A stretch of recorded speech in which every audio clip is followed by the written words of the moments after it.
Hey horror fans, once again it's the Horror Miser Money G, and this time we're going to talk about The Strain episode 8. Alright, now with this episode right here, we're coming off of what was probably the greatest episode of this series finale, and hopefully this episode, will it pick up? Will it pick up the momentum? And it does. No, not as great as the last episode, but it does pick up a menu as we speed towards the final confrontation that we're going to have with these last two episodes coming up soon. We see that Strategian is, fortunately, after killing his longtime rival Ikers, he unfortunately has been, he's turning slowly into a Strigoi, and he doesn't have that much time left.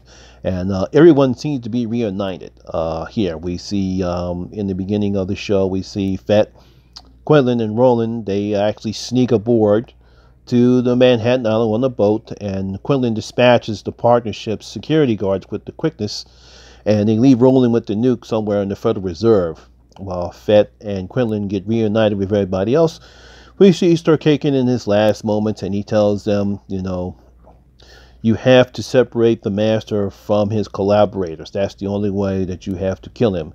And in the last-ditch effort, we see that he's about to turn, and everyone's very sad. And Quinlan finally finishes him off with his own cane and takes him off. And we mourn perhaps one of the greatest characters we've seen in this show, Strigoi Hunter professional pawn broker Abraham Starkakian. And I think his death was very satisfying. He finally got to kill his longtime rival, even though it only lasted about a half hour before he met his own demise.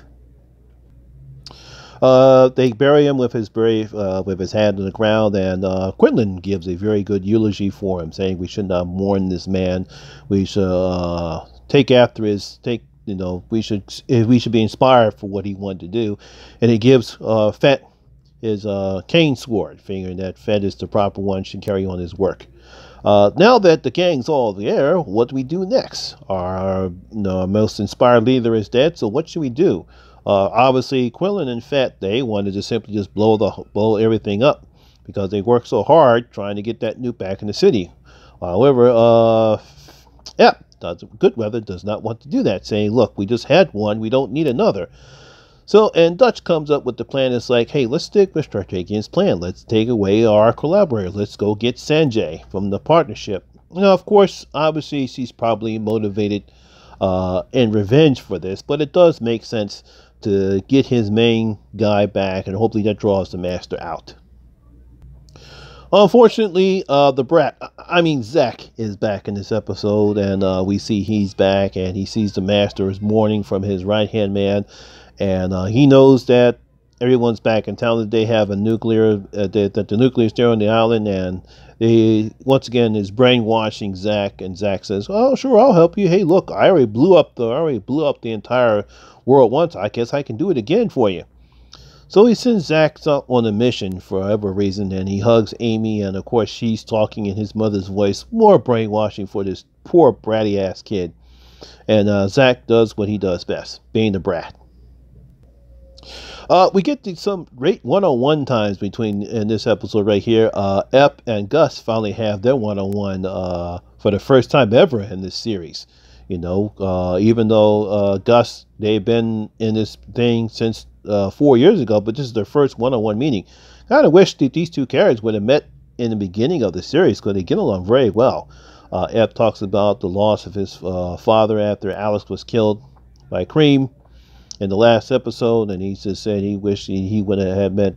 He talked about his father, and Gus talks about him, and the guys seem to bond very well. Wish we would have seen these guys bond sooner in the series than right now. So the plan is to raid the partnership's whatchamacallem, and Dutch decides she's not going to get Sanjay, but she's going to also free everyone that's there. Plan goes pretty good for a while, but of course Sanjay's not as stupid as people think. He's very smart.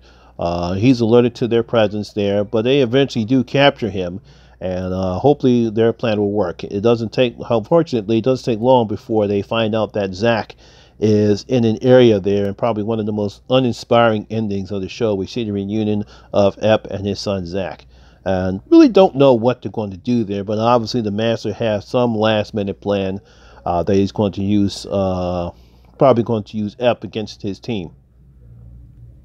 So that's basically what happened in this episode right here. It's just not as good as the first one, but definitely moving the story forward.